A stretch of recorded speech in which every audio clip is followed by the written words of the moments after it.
Hi guys, நான் தான் உங்கள் டெக் ப்ராக். இன்னைக்கு நம்ம என்ன பற்றி பேச போகிறோன்னா ஐஃபோன். ஸோ ஐஃபோன்னாலே எல்லாருக்கும் ரொம்ப பிடிச்சிருக்கும்.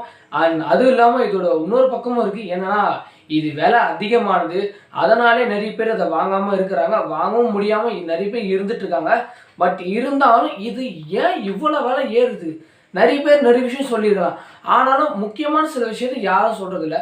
பட் ஆனால் நான் உங்களுக்காக அதை சொல்ல போகிறேன்.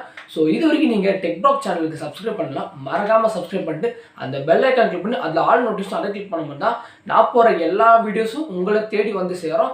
ஸோ நீங்கள் அதை பண்ணிவிடுங்க நான் நினைக்கிறேன். ஸோ வாங்க வீடியோவில் போகலாம்.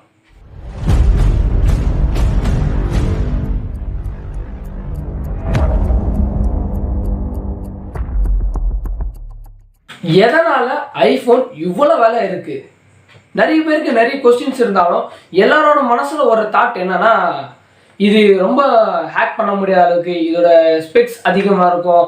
ஸோ இது சாஃப்ட்வேரும் சரி ஹார்ட்வேரும் சரி ரொம்ப ஃபாஸ்ட்டாக இருக்கும், ஹேங் ஆகுது கஷ்டம். ஓகே, இதெல்லாம் ஒரு பக்கம் இருந்தாலும் பட் தனியாக நின்று பார்த்தா ஐஃபோன் தனியாக தெரியுது.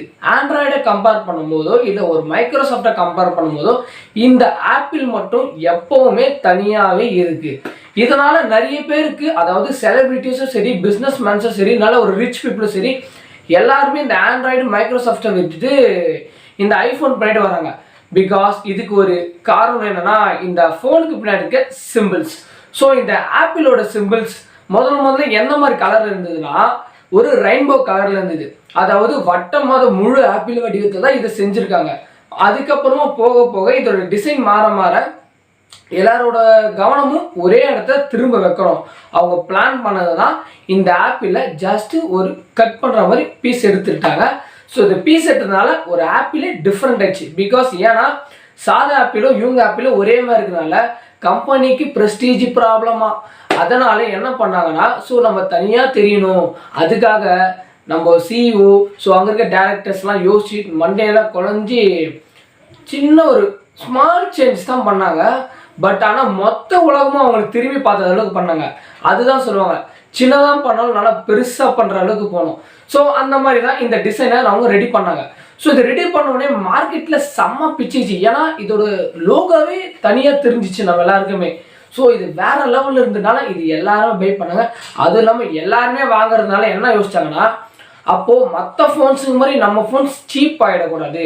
அதனால் இதோட விலையை ஏற்றணும்னா இதுக்குள்ளே இருக்க ஸ்பெக்ஸுக்கு எல்லாமே இன்க்ரீஸ் பண்ணணும். ஹை குவாலிட்டியில் நம்ம இருக்கணும். முக்கியமானது high quality, haiku high. So இது ஐஃபோன்னு அவங்க ப்ரொவைட் பண்ணாங்க. ஸோ பிராண்டை அவங்க வெளிப்படுத்தல, அட்வர்டைஸ்மெண்ட் பண்ணலை. இது வரைக்குமே ஆப்பிள் அட்வர்டைஸ்மெண்ட் பண்ணவே இல்லை எந்த ஒரு இதுவும்.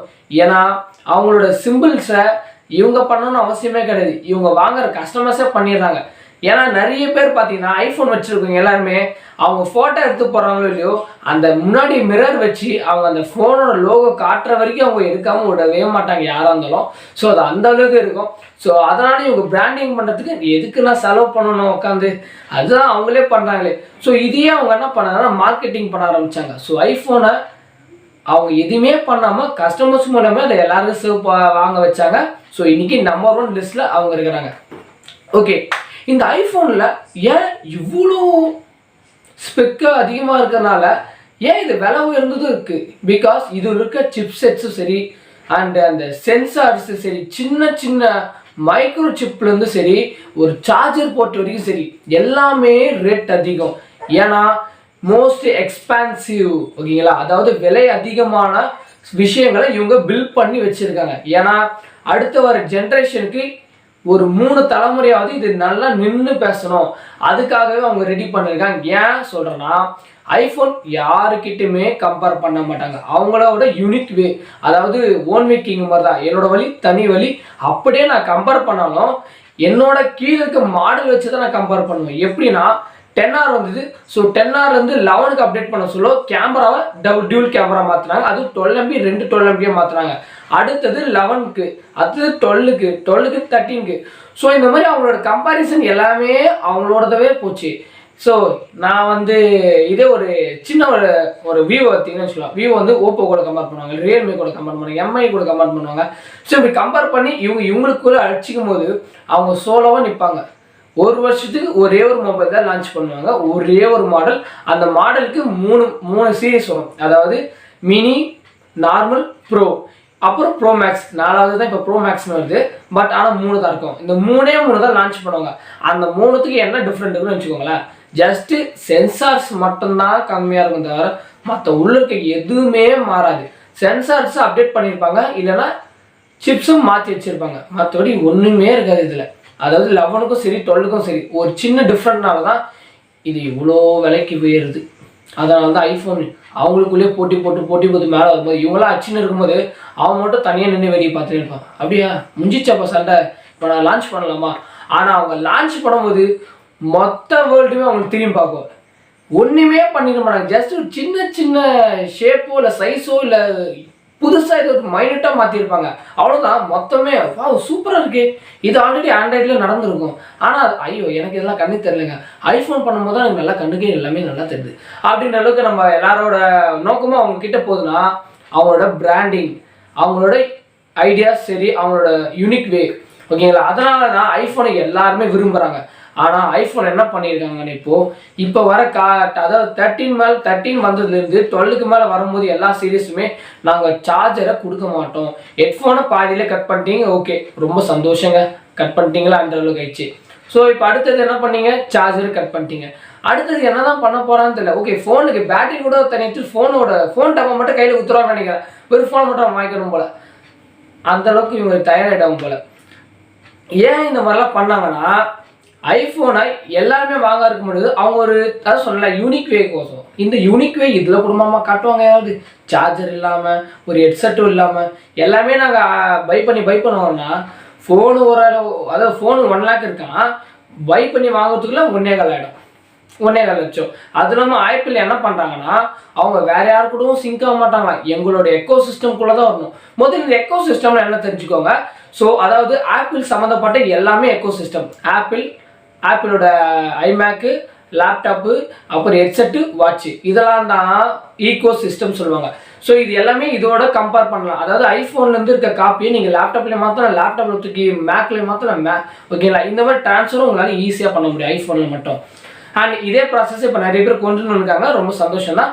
ஆனாலும் இது அவங்க முன்னாடி வச்சவங்க ஒரு பேட்டர்ன் மாதிரி வாங்கி வச்சாச்சு, ஓகேங்களா? தென் நெக்ஸ்ட்டு முக்கியமான விஷயம் என்னன்னா, இந்த ஐஃபோன் எதனால இவ்வளோ ரேட், இது இவ்வளோ ரேட் தான் இருக்குமா? ஏன் நம்மளால் ஒரு மிடில் கிளாஸால் வாங்க முடியாதா? இஎம்ஐ கட்டாமல் எங்களால் வாங்க முடியாதா? கண்டிப்பாக வாங்கிறதுக்கு ஒரு நாள் வரும். அது என்னன்னா ஆல்ரெடி அவங்க அஃபிஷியலாக அனௌன்ஸ் பண்ணல, பட் அன்அஃபிஷியல் அனௌன்ஸ் பண்ணியிருக்காங்க. என்னன்னா சென்னையில் ஆப்பிளோட மேனுஃபேக்சரிங் பிளான்ட்டு லான்ச் பண்ணுற மாதிரி ஒரு ஐடியாவில் இருக்காங்க. அண்ட் ஐடியா ஓகே இது ரூமர்ஸ் தான், பட் ஒரிஜினல் தெரில. ஆனால் அங்கே என்ன நடக்குதுன்னா ஐஃபோன் 10 ஓகேங்களா, ஐஃபோன் 10 வந்து அங்கே மேனுஃபேக்சர் பண்ணுற மாதிரி ஒரு ரூமர்ஸ் போயின்னு இருக்கு. மேபி உண்மையாக கூட இருந்தாலும் ரொம்ப சந்தோஷம்தான். ஏன்னா அடுத்த வர சீரீஸ் அங்கேயே பண்ண ஆரம்பிச்சாங்கன்னா அப்போ நினச்சி பாருங்க, அப்போ ஐஃபோனோட விலை ஏன் எவ்வளோ கம்மியாகவும் உங்களால் நினச்சி பார்க்க முடியுமா? ஜஸ்ட் ஒரு எக்ஸாம்பிள் சொல்கிறேன், ஓகேங்களா? ஐஃபோன் தயாரிக்கிற மேனுஃபேக்சர் பிளான் வந்து Foxconn. ஸோ இந்த Foxconn கம்பெனியில் தான் இந்த ஐஃபோனெல்லாம் மேனுஃபேக்சரிங் பண்ணுறாங்க. ஸோ அங்கேருந்து வர சொல்ல 2 விதமான ஒரு சந்திப்பை சந்திக்கிறாங்க. என்னன்னா ஐடி, சிடி, ஓகேங்களா? ஐடினா இம்போர்ட் டியூட்டி, சிடினா கஸ்டம் டியூட்டி. இந்த ரெண்டுமே டிரான்ஸ்ஃபர் ஆக சொல்ல ஒரு டேக்ஸ் உருவாகுது. அந்த டேக்ஸ் மூலிமா அதை இம்போர்ட்லேருந்து ஒரு டேக்ஸ் ஆகி அது கன்சூமருக்கு டேக்ஸ் ஆகுது. ஸோ அங்கேருந்து டீலருக்கு இங்கே வந்து சேருது. அப்போது அதோட விலை எவ்வளோ இருக்கும் டிஃப்ரெண்ட்னா, அமெரிக்காவில் ஒரு 10,000 ரூபாய்க்கு சேல் பண்ணுறான்னு வச்சுக்கோங்களேன், இங்கே மினிமம் 47, 40 மாதிரி தான் இருக்கும். டிஃப்ரெண்ட்டாக பாருங்கள், நடுவில் 30,000 விளையாடுது, ஓகேங்களா? அந்த அளவுக்கு தான் இதை பை பண்ணி வருது.